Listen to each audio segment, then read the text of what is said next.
Hi friends, இன்றைக்கி என்ன video பார்க்க போகிறோன்னா பால் கொழுக்கட்டை. அதுக்கு தேவையான பொருள் வந்து தேங்காவை நல்லா உடச்சி அதோட குட்டி குட்டியாக பீஸ் போட்டுட்டு அதை மிக்ஸி ஜாரில் போட்டு ஏலக்காய் சுக்கு போட்டு நல்லா அரைச்சி எடுத்துக்கணும். சுக்கு வந்து தட்டிட்டு போடுங்க, அப்படியே போட்டு மிக்ஸியில் அரைப்படாது.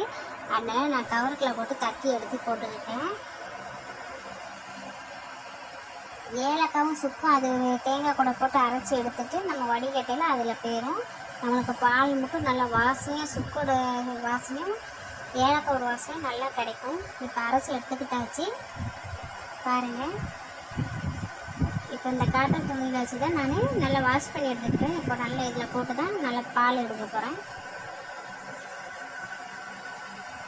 இப்போ பாருங்கள் பால் எப்படி எடுக்க போகிறேன்னு பாருங்கள். இந்த மாதிரி காட்டன் துணியில் போட்டு இந்த மாதிரி புழிஞ்சால் நல்லா திக்கான பால் கிடைக்கும். திருப்பி ஒரு தடவை அதுக்குள்ளே புழிஞ்சிட்டு இதுக்குள்ளே மிக்ஸி ஜாரில் இன்னொரு தடவை போட்டு இன்னொரு தடவை அரைஞ்சி இன்னொரு தடவை எடுத்துக்கிட்டோம். இப்போ அணில் கொழுக்கட்டை மாவு தான் எடுத்துருக்கேன். இப்போ பாருங்கள் சுடுதண்ணியில் தங்கம் நல்லெண்ணெய் ஒரு ஸ்பூனு கொஞ்சம் சால்ட்டு போட்டு நல்லா கொதிக்க வச்சு எடுத்துக்கிட்டேன். இப்போ இதில் போட்டு கிண்டிக்கலாம். மாவில் போட்டு உங்களுக்கு எவ்வளோ மாவு தேவையோ அவ்வளோ போட்டுக்கோங்க. நான் ஒரு பாக்கெட்டும் போட்டேன். சூடு ஆறுறதுல அப்புறம் நல்லா கைட்டு பிசைஞ்சு எடுத்துக்கோங்க. பிசைஞ்சு எடுத்துக்கிட்டு நல்லா குட்டி குட்டியாக கொழுக்கட்டை பிடிக்கணும். பாருங்கள், நான் இந்த சைஸில் தான் கொழுக்கட்டை உருண்டை எடுத்துருக்கேன். உங்களுக்கு என்ன மாடல் வேணுமோ செஞ்சுக்கோங்க.